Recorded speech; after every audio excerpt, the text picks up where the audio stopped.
Good morning, everybody. Happy Friday. It's National Women's Day today. Yesterday was National Book Day, so I'm going to talk about a book in a second. But it's amazing how many people read books and then they don't get it. But you mightn't even heard of this book. So I'm just going to share my screen for a second. Actually, see this. So a good number of years ago, I read this book called Who Moved My Cheese? Now, if you've not read it, it's a fantastic little book. It's only a tiny little book to read. You can read it probably in 45 minutes. But the whole point of it is that, and you'll do the same with birds as well. They keep coming back to where the food was. So we'll do it with cheese first. So every day, this guy put a bit of cheese in his cellar, and the mice used to come and get it. So he did this all the time. But eventually, he'd had enough of it, so he stopped. But guess what? The mice used to keep coming back because they'd got used to that cheese being there. And it's the same with the birds.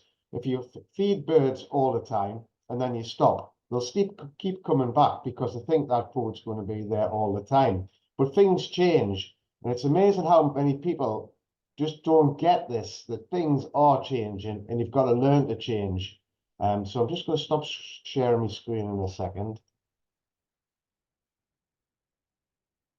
So where we live at Tynemouth, at the top left there, you sort of there's a priory, and just in front of that there's a pub called the Gibraltar Rock Pub, and they've just announced it's actually shutting down because they just can't keep it going. And the guy said the expenses a year to run it are 60,000 quid a year to run it before they even start on food or other costs of staff, etc., etc. So it's not viable to do it. So how many other businesses out there are exactly the same? Things have changed, but some people still try to make them work because it's the cheese has actually moved, but they haven't grasped that. So you've got to find something that does work that's not getting affected, because if you go into the wrong thing, apart from wasting a lot of money, you're going to waste a lot of time and a lot of energy. So it's important that you find something that's growing in the right direction, that's going to be there for however you want. Maybe something you can actually pass on to your kids, a solid business, and more excitingly, if you get started for like less than 20 quid with what we're doing. So you've just got to think things have changed. I was with a company for nearly 25 years. It was fantastic when we started. We did amazing with it, but things changed.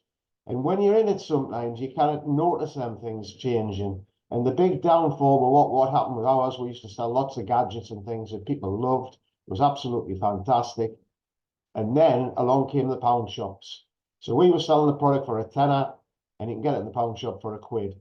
So eventually some of the customers, a lot of the customers, started getting annoyed with that, and they decided they wanted to go somewhere else, or they wanted to go to the pound shop, so they had to shop around, and they got it at a better price.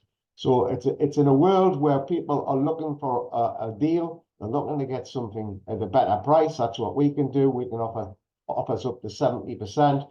The products cannot be found in the pound shop, because we'll build our own products ourselves. But on top of that, we've got like 60 countries to play with around the world. The new ones coming on stream. So the potential for the next 10, 20 years, if you wanted to go that far, is there. If you just want to make a solid second income, it's there as well. So really exciting times. We're coming into spring now. It's a great time of year to actually get involved and change things. We just had a budget yesterday or the day before. And you know what? It's not really helped anybody.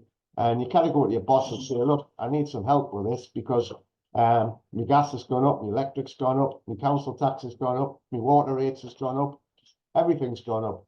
So can you put my wages up? And you say, well, all my costs have gone up as well. How can I put up the wages? So you've got to find a way to get that extra income. And we've got that. So if you want to find out what we're up to, just drop us a message. You might see this on all kinds of different platforms. You might see it on LinkedIn. You might see it on YouTube. You might see it on Facebook. You might even see it on TikTok. Because there's all kinds of different things, ways to do it.